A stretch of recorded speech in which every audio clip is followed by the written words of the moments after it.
Paris in the 1700s is not the romantic, wide-open city that we know today. Forget the Eiffel Tower and the polite cafes. This version of the city is a suffocating medieval labyrinth. Imagine a population of over 600,000 people crammed into a space much smaller than modern Paris, creating a density so intense it was often called the mud capital of Europe due to the filth running through the streets. It is a place of extreme contrast where perfume tries to mask the stench of open drains.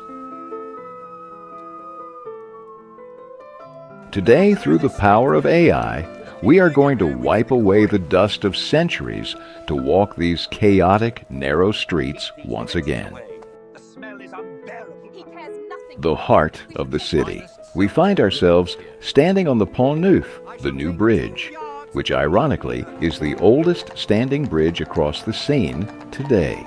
But in the 1700s, this isn't just a crossing, it is the chaotic stage where the entire drama of Parisian life plays out. It functions less like a bridge and more like a pulsating open-air theater and commercial artery combined. Unlike other bridges of this era, it is not weighed down by houses, making it the only place where you can actually see the river, or rather smell it. The sensory assault is immediate. The air here is heavy, a pungent mix of roasting chestnuts, unwashed bodies, and the acrid stench rising from the Seine below, which serves as both the city's water source and its sewer. Listen closely. It's a deafening roar, the clatter of iron-rimmed carriage wheels on cobblestones, the aggressive shouts of teeth pullers and charlatans selling miracle cures, and the barking of dogs. But do not let the liveliness fool you. This heart beats with danger. The bridge is a gauntlet. Pedestrians here are constantly dodging the reckless speed of aristocratic carriages that yield to no one. If the wheels don't crush you, the crowd might strip you bare. This is the hunting ground for the city's most skilled cut-purses and cloak snatchers. To stand here is to risk your life and your wallet, yet to be anywhere else is to miss the very pulse of Paris. The turning point. But the chaotic energy of the markets is curdling into something far more dangerous. We are fast-forwarding to the sweltering summer of 1789. The tension in the air is no longer just about survival, it is about rage. We stand now in the shadow of the Bastille. To us, it is a symbol of tyranny. To the people living here, it is a stone monster blocking the sun, its cannons pointed directly at their homes. Watch closely as the spark ignites. It is July 14th. The shouting shifts from merchandise to revolution. You can smell the sulfur of black powder choking the narrow streets. We are witnessing the dam breaking. A chaotic mob of shopkeepers and artisans storms the gates not with military precision, but with desperate fury.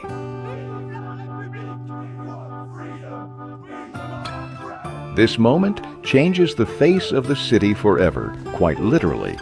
In the aftermath, the fortress is not merely captured, it is erased. It is torn down brick by heavy brick by the very people who feared it. The stones that once imprisoned them are carted away to build the Pont de la Concorde bridge. The dark shadow over the district vanishes, replaced by an open sky, but the city has traded the stability of the monarchy for the terrifying uncertainty of the guillotine. A collision of two worlds. It jars the mind to reconcile these two realities. It is almost impossible to believe that the very spot where you might sit today, sipping a cappuccino and admiring the pristine beige limestone facades, was once a treacherous, muddy swamp. Look down at the pavement. Today it is smooth-sealed and sanitized. But strip away that layer of asphalt and you find the infamous boue de Paro, that sticky black, foul-smelling sludge that once stained the velvet hems of kings and the bare feet of beggars alike. The contrast in sound is even more disorienting. Today, Paris hums with the constant low-frequency drone of engines and the distant wail of sirens, a mechanical rhythm. But if we could unmute the 1700s, the noise would be jagged and human. It wasn't a hum, it was a scream.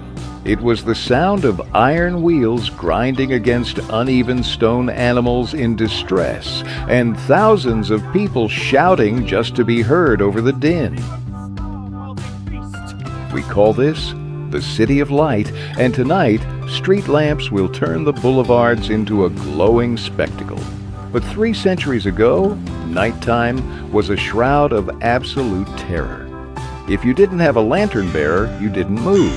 You are standing in the center of civilization today, but beneath your feet lies a city that was once defined by its shadows.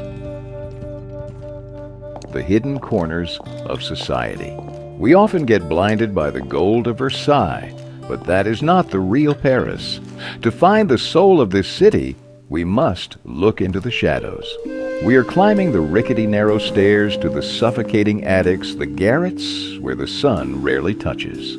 Here live the people who actually make this city run, the water carriers, the laundresses, the masons.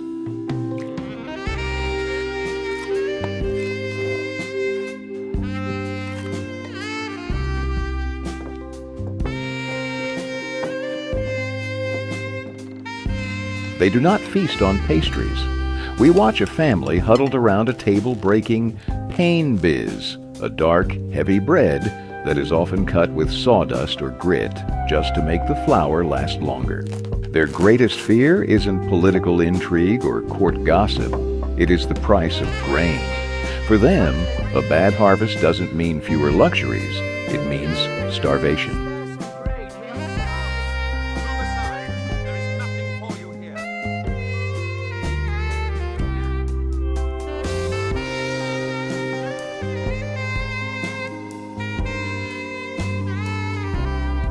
Look at their hands. They are rough-scarred and constantly moving. It is crucial to remember, this magnificent city was not built merely by the decrees of kings or the gold of the treasury.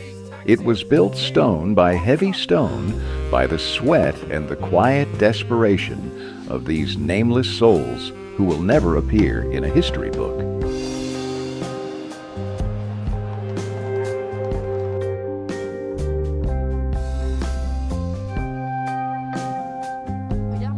Reflection and conclusion. As the digital fog clears and we return to the present day, take a moment to look at the ground beneath your feet. We are essentially walking on the ghosts of the past. History isn't dead. It is merely buried beneath layers of asphalt, lurking just under the foundations of the luxury boutiques and the pristine cafes we see today. The Paris we love was forged in this fire, this filth and this fury. So, I have a question for you. Now that we have stripped away the romantic varnish, now that you have smelled the river and felt the tension of the revolution, would you actually dare to go back? Would you trade your modern comfort to survive just 24 hours in the real Paris of the 1700s? Or is the past a place better visited than lived in?